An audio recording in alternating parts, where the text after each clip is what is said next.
Понеделник 20 часот, почитувани гледачи, ви благодарам што сте на фреквенцијата на М телевизија, на интернет фреквенцијата.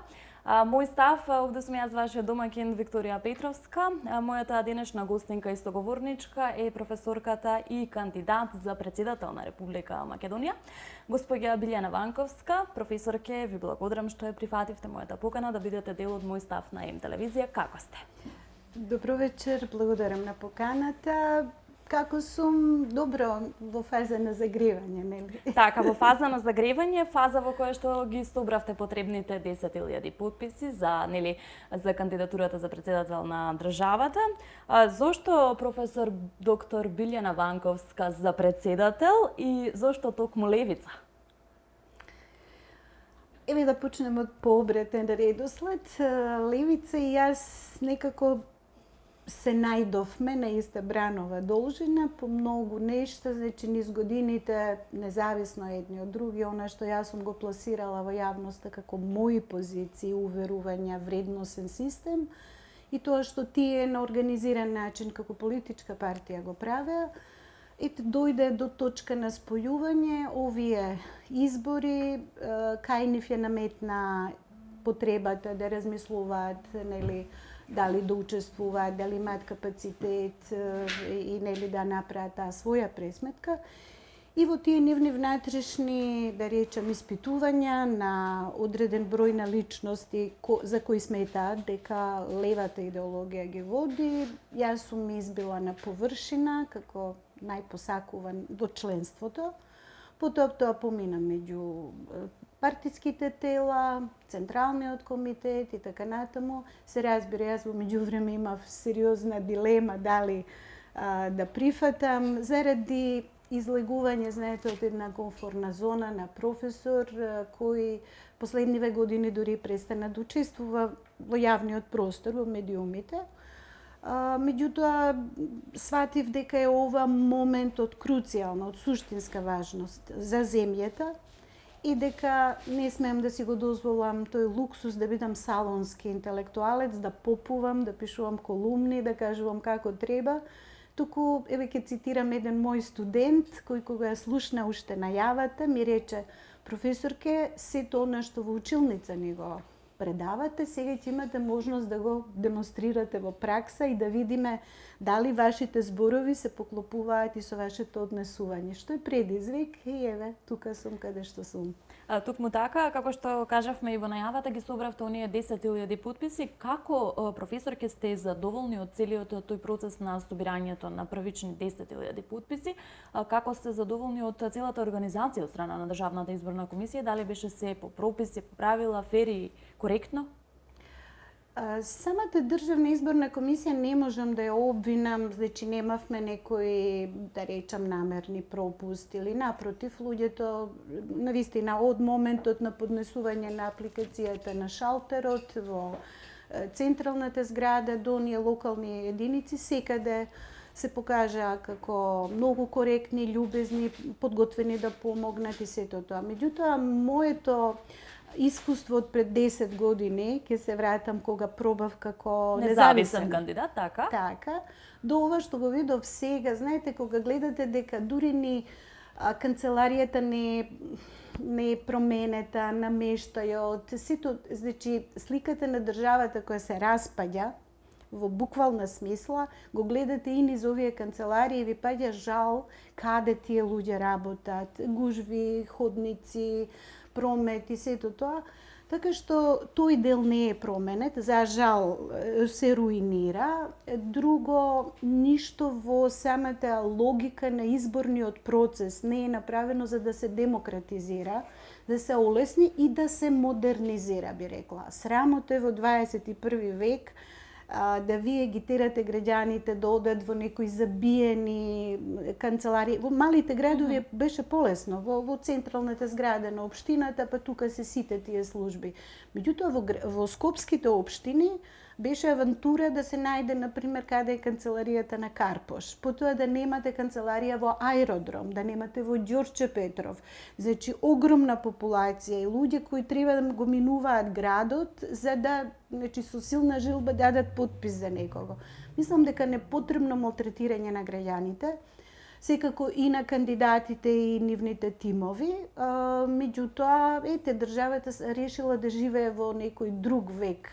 Сега, кога би можела, ми се чини тоа и електронски да се прави, со регистрација, со матичен број, значи има држави во кои гласањето е вистинското гласање електронско, а не подпишување. Па потоа оневозможувањето на диаспората да го прави тоа. Имаше доста интерес од диаспората и им објаснувајте, не можеме ние нашите тефтери да ги праќаме по ДХЛ, па да собираме. Добро, чувајте ги. Така, ние сме малку наназад со сето тоа, ние се уште немаме застануваме документи со новото име за гласање. Како тоа ќе го искоментирате? Тоа е, ми се чини дури тешка дамка и облак врз целиот процес. Значи, јас сум сега официјално учесник во овој процес и верувајте, не само заради мене, туку и заради и фактот дека јас предавам политички систем. Значи, јас ги учам студентите што е демократија, што е изборен процес, што се партии, што се човекови права и нели целиот тој склоп на прашања, и вие доаѓате во ситуација да учествувате во трка во која на стотина илјади граѓани им е оневозможено или гласачкото право, или правото на движење. Значи, елементарни права од сферата на личните права и политичките права. Така што, кога јас сега не би била учесник, значи, иако со хендикеп ваков, влегуваме во битка. Меѓутоа, ако би била само професор и кога би ме поканиле како експерт, јас би ви кажала дека овој изборен процес е нефер во самиот старт.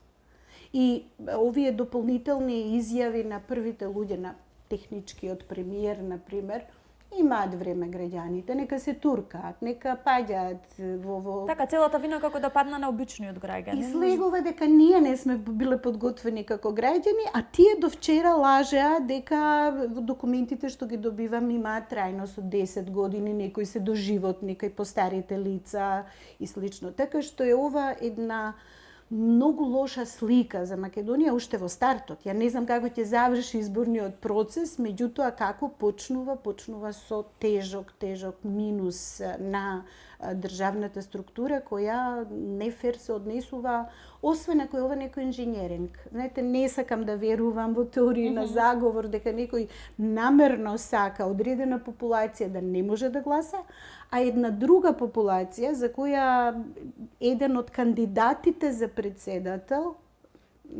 кој е министер за надворешни работи, отиде лично да се погрижи да одредена категорија граѓани во странство добие по брза постапка документи за да може да гласа. Сега тоа веќе 2 и 2 лесно се собира дека се 4. Така, ајде малку да се навратиме наназад. Отворено говорите за договорот од Преспа, за договорот за добрососедство со Бугарија, за Охридскиот договор, за сите оние штетни потписи кои што се ставија овде во државата. Мене ме интересира каков е вашиот став како кандидатски, како председателски кандидат по повод овие прашања. Јас мислам дека, иако сите ние, да речам како интелектуална професорска фила и дел од учесниците во овој процес на избори, сме ги критикувале. И моите против кандидати, кандидатки пишувале, зборувале и така натаму. Меѓутоа ми се чини, еве ќе си земам можеби право да зборувам нескромно, никогаш големата слика не сме ја ставиле на маса и да кажеме не се работи само за Преспа, не се работи само за Бугарскиот договор и не се работи само за Охридскиот договор. Тоа е еден сплет на околности кој практично ја удави македонската државност, ја поништи, таа потона, ја го нарекувам Бермудски триаголник, во кој како во дупка нешто тоне. И според мене било каква козметичка битка за, не знам, подобра преговарачка рамка околу бугарското прашање, односно барањата на бугарите или нешто друго, не може да даде целосни резултати без да ја гледаме сликата. Трите договори го уништија уставот. Тие практично ни оневозможија да имаме собствен устав како суверена нација, како граѓани. кои ќе си ја скројат својата политичка заедница и судбина заедно, без мешање од надвор, без принуда од оружје, закани од еден или од друг тип. Значи, ние сме, се зборуваше пред неколку години за робена држава, ама сега сме окупирана држава изгледа, или држава во изумирање. Ако не се избориме да прво ја ставиме диагнозата, а потоа почнеме едно по едно. Оптимист ли сте дека ќе се променат работите? Јас сум борец. Тоа ми се чини многу поважно од она оптимист, песимист, бидејќи кога калкулирате, ако сум песимист, па ќе си седам дома, а ако сум оптимист, па може сум наивен и ќе одам. Ми се чини дека подготвеноста за борба и за кажување на нештата такви какви што се. Без флоскули, без математички прецизни проценки, вртење околу проблемите. Значи, јас сум за тоа да во оваа дебата наметнам еден нов начин на разговор со моите против кандидати, во кој без скрупули, без многу страв кој како ќе ме свати, јас ќе кажам нештата со вистинско име. Во таа смисла сум оптимист дека јас ќе имам енергија, сила и решителност до крај ова што го зборувам на почетокот, така го зборувам и на крајот на трката. Па граѓаните ќе проценат.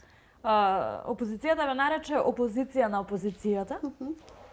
А вие кажавте дека во 2019-та сте работеле многу повеќе и дека тоа да не ви го заборават.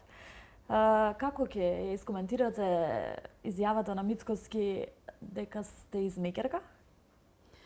Па видите, во секоја нормална држава, кога лидер на една партија која се нарекува себе си најголема опозицијска, сега дури триумфалистички настапува, такво понижување на политичките противници, без оглед што тој лично мисли за мене, за партијата која стои зад мене, за овие другите кандидати, односно само двајца спомна, да бидеме искрени, не знам од која причина, само јас и Стивче Кимовски му бевме измечери, се однесуваат како да моќта треба да им падне од небо и да имаат тоталната моќ, целосната. Тие не сакаат да делат, не сакаат да коалицираат, иако сме свесни дека ако нештата излезат, како што кажуваат анкетите, и дека на парламентарните избори ќе победат, тие се свесни дека ќе коалицираат и ќе прават големи одстапки.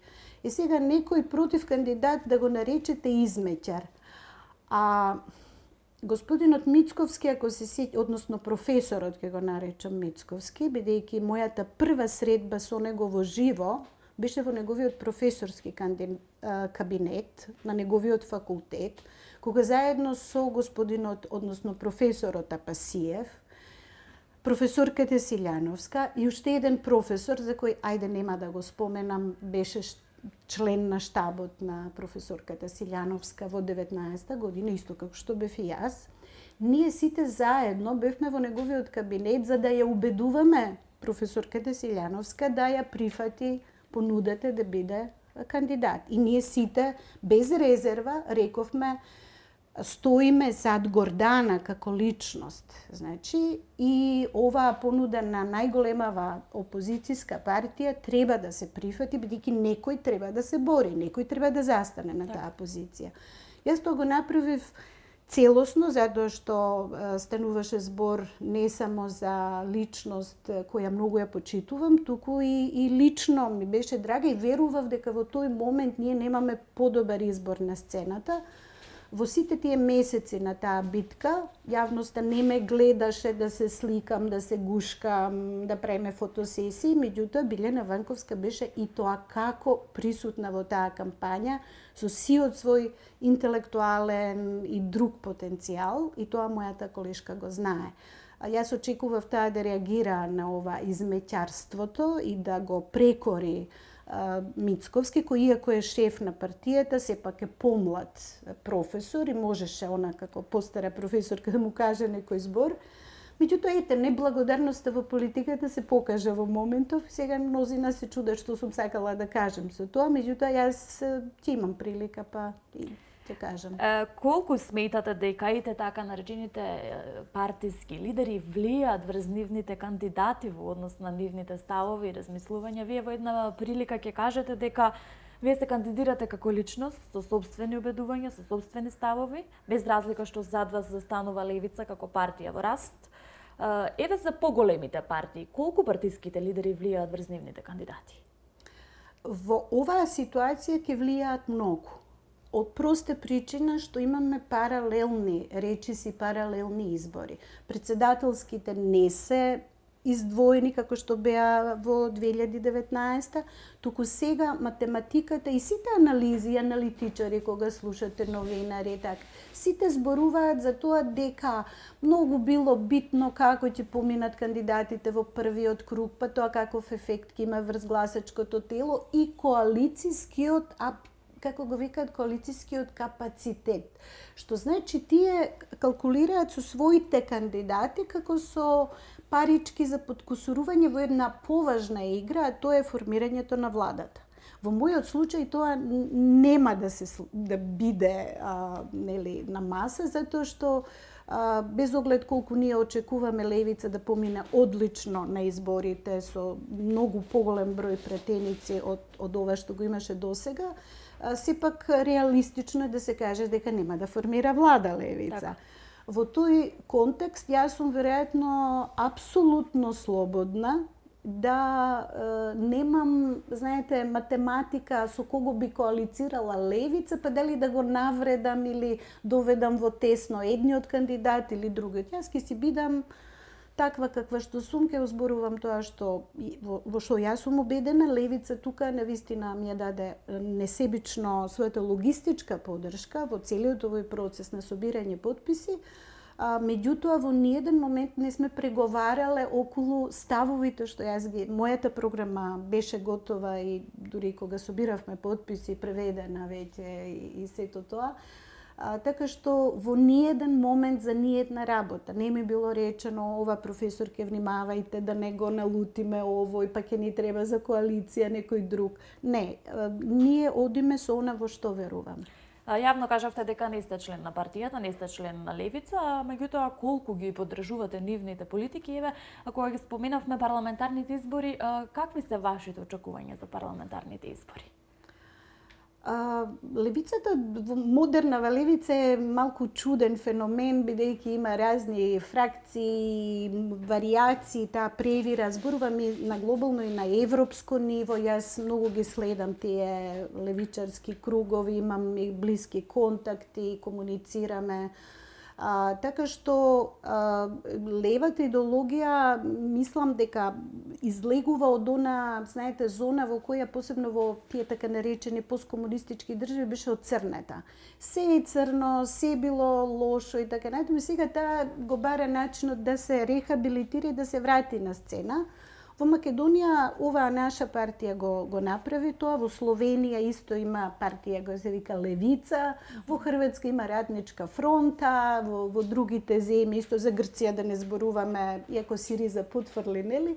Меѓутоа, ние тука апсолутно се наоѓаме на иста бранова должина, така што јас и кога не би верувала, знаете, не сум од тој тип на кандидати кој вика јас имам друг тип на идеолошки убедувања, ама стојам со оваа партија. Не, јас овде велам, не сум член формално, меѓутоа не можам да се дистанцирам од партијата која стои, затоа што ја верувам, односно веруваме во исти работи. Така што дали имам членска карта или немам е тотално небитно за нашата заедничка борба. Тројца од кандидатите за председател на државата се жени. Популарно е мислењето дека политиката е машка професија, дека за големите функции се потребни мажи, меѓутоа за жал и кај нас е тоа популарно. Како професор ќе се справувате со оние коментари кои за жал ги имаме секако? Коментари по основа дека сте, нели, жена, па коментари колку жената е способна денес да застане на таква функција. Има и полошо, има и возраст, се спомнува, изглед. Така, изглед физички, сите оние... Да, тоа е за жал дел на тој наш политички фолклор. Ниту јас, ниту другите учесници во политичкиот процес од женскиот род не сме поштедени од тоа. Меѓутоа, јас велам, ако бидеме плачки, подобро дома да си седиме, значи тогаш нема да не напаѓаат. Вака, Јас зад себе имам едно големо искуство на јавна интелектуалка која била предмет на лов на вештерки, хајки, прогони, што се не сум поминала. Така што тотално не ме допираат такви. Иако генерално ми е жал заради ниското ниво на јавна комуникација, се разбира, жените заслужуваат поголема видливост во јавниот простор. Баш деновиве некои од вака по-ценети возрастни жени, остварени жени ми пишуваат приватно и ми пишуваат како се справуваш, зарем не гледаш некој новинар како Тричковски или не знам сега да не именувам, што се пишува и зборува за теб. Велам, воопшто не гледам. Не ме интересира, тоа е нешто, ја имам поважна работа. Имам работа, битка за председателската функција и битка за Македонија. А ова другото нека си зборуваат, кои што ако мислат дека е тоа важно, нека зборуваат. Меѓутоа, тука ќе ми дозволите само една мала блага нијанса околу жените. Да, женското прашање во политиката е многу важно, меѓутоа не секогаш фактот дека некоја е жена значи дека е, не знам, има по-мек пристап или по-демократски или по-напреден. Да речеме, господјата Урсула фон дер Лајен не е мој идол. Јас никогаш не би побарала политичка поддршка од неа. Меѓутоа, една Клер Дејли од Европскиот парламент е жена каква што би сакала да има многу повеќе на сите нивоа, и национално, и европско, и на глобалната сцена. Така што и жените се разликуваат меѓу себе. Така, отрпната сте веќе од оние коментари на ваша адреса, како што кажавме, долги години искуството си го прави и своето. Професорке, од која целна група на граѓани очекувате најмасовна поддршка за овие председателски избори? Мислам дека сме добра комбинација со левица и особено со лидерот Апасиев, кој јас сега првпат забележувам колку младата популација го поддржува, просто гледа во него некој свој јунак, некој свој херој. Јас имам овој изборен штаб во центарот на градот, нели, се случува да поминува спонтано група на млади дечки од училиште или од некаде и сега само називот левица, значи не јас лично, туку левица за нив асоцира и скандираат Апасиев, Апасиев, мислам, без никој, не се членови, не се активисти, туку минуваат и реагираат на тоа. На мене реагира една сосема, можеби и друга генерација луѓе што ме памети, бидејќи јас сум повозрастна, па и од некои други времиња. И тука мислам дека имаме еден идеален спој на искуството, зрелоста со оваа борбена младост, која сака промени, дефинитивно. Дефинитивно и бескомпромисно. Знаете, јас повеќе пати го реков тоа и го мислам навистина, дека јас на политичката сцена не можам да видам луѓе кои се подготвени да се само жртвуваат, да направат нешто во кое дури себе и своето семејство и својот мир ќе си ги доведат во прашање. Луѓето се доста и опортунисти, внимаваат до каде одат и така. Овде јас гледам храбри млади луѓе кои се решени на вистина да се борат докрај и мислам затоа ја заслужуваат мојата поддршка. Сега, ако ние тоа и го пренесеме на македонската јавност, како еден убав спој, велам, тогаш можеме да допреме до различни таргет групи. Значи, не сме ограничени само младите, или сега јас да играм на женската карта, или на возрастните, или мислам дека и содржината на програмата и она што јас ке го говорам е нешто што 80% од македонските граѓани длабоко во себе го знае, сака некој да го каже, ама нема никој храброст да го каже тоа. Јас ке имам храброст да кажам работи кои некои луѓе ќе ги шокира и мислам за добро. Знаете, на оваа нација и треба будење. Очекувате ли фер изборна кампања?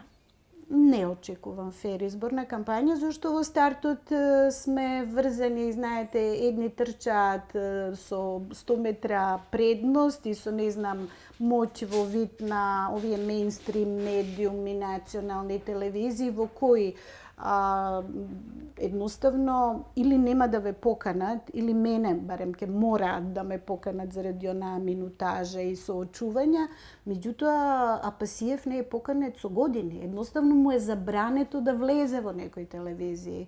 Ние тука стартуваме со огромен хендикеп затоа што во политиката комуникацијата е важна. Јас може да имам фантастична изборна програма, да сум одличен кандидат, да покажам способности, ама ако немам медиум, како ќе обичниот човек ќе ме чуе, ќе ме види, ќе ме праша. Така што веќе во старт сме со одреден хендикеп, меѓутоа тоа ни дава баш онака оној здрав, да, и не е мотив во смисла е па ќе докажеме дека овие големите и не се толку големи, инаку не би не навредувале. Се сплашија ли некој од вашиот нели кандидат за председател? Прво се шокира, потоа, како што ми кажа во одредени делови, дека имало и паника. Еден од кандидатите напомена дека очекува во вториот круг од изборите и гласови, нели од вас? Како беше она подавањето на гласови? Контингенти. Так, контингенти. Како тоа ќе го... Па веќе го одговорив дека тоа не доликува на зрели личности, на интелектуалци, на професори и дека секој индивидуален глас е вредност за себе. Секој човек има право на еден глас. Ние мораме да го почитуваме секој еден од нив. Може во првиот круг некој да ми даде, што се вели мене, доверба, меѓутоа да не му се допаѓа тоа што ќе преостане во вториот круг или обратно. Граѓанинот е слободен и мора да биде слободен да си го смени мислењето дури и во текот на кампањата. Знаете како, тргнувате и си велите мојот фаворит е тој или таа. Додека тече кампањата, губите малку од убедувањето дека некој е доволно добар или не го замислувате во таа позиција. Се до моментот на заокружување зад параванот, граѓанинот има право да размислува што ќе прави со својот глас. Никој од нас нема право да тргува. Ние не сме венецијански трговци, како ние што ги критикувавме доскоро.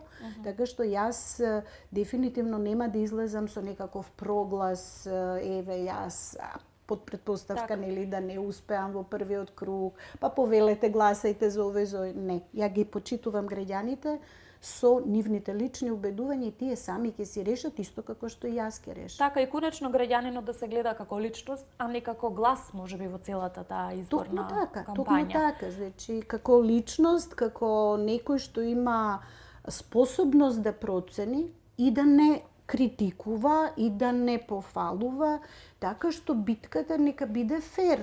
Кој ќе биде најдобар, нека победи, или еве машинерија кој има, нека победи. Меѓутоа, јас немам многу моќ за себе, се разбира, ниту бизнис центри, странските центри дефинитивно не се воодушевени од мене, тоа го знам и така. Така што, ќе видиме, ќе биде интересна битка. Доколку професор Билјана Ванковска влезе во втори изборен круг, кого би посакала за против кандидат? Па сега би било фер да речам, како што мојата драга колешка Силјановска рече, дека би ме посакала мене, ама не верува дека ќе успеам, па дека тоа ќе биде Пендаровски. Јас не се заморувам со тоа. Јас во стартот реков дека според она што јас го знам за себе и за својата програма, ќе бидам сама против сите. Значи, кога јас ќе им речам, јас сум за излегување од НАТО, ајде еден од нив нека каже ете и јас сум за таа идеја или се доближувам. Или кој ќе почнам со мојата критика на Европската унија, ајде да видам кој од нив ќе биде доволно храбар да речам да приде на мојата позиција. Нема тоа да се случи, така што тука е мојата можеби предност да понудам нешто ново, доста веќе рециклирање НАТО ЕУ, па варијации, па ќе чекаме, ама нема долго да чекаме и така. Така што тука јас немам комплекси. Значи, како кажавте, опозиција на сите. Опозиција на сите, во тој случај ми е мене апсолутно сеедно кој ќе биде од другата страна во втор круг, например. Затоа што јас, кој да седне од таа страна ќе зборува истата приказна. НАТО, ЕУ, Западот, И тука некаде ќе заврши.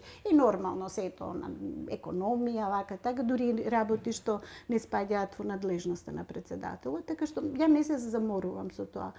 Чекор по чекор, прв чекор беа подписите, втор чекор е првиот круг кој го чекаме, па потоа ќе видиме. Ако стасам во втор круг, велам без комплекс кон било кој од нив.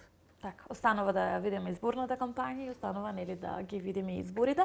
Професор, ќе ви благодарам за одвоеното време, ви благодарам што на прва ја прифативте мојата покана. Ви посакувам успех и секако се гледаме на некое наше наредно интервју. Ви благодарам на поканата, ми беше задоволство и верувам ќе се видиме во кампања. Професор доктор Билјана Ванковска, кандидат за председател на Република Македонија од политичката партија Левица. Почитувани гледачи, ви благодарам и вам на овие 30 минути внимание. Се гледаме наредниот понеделник во истиот час.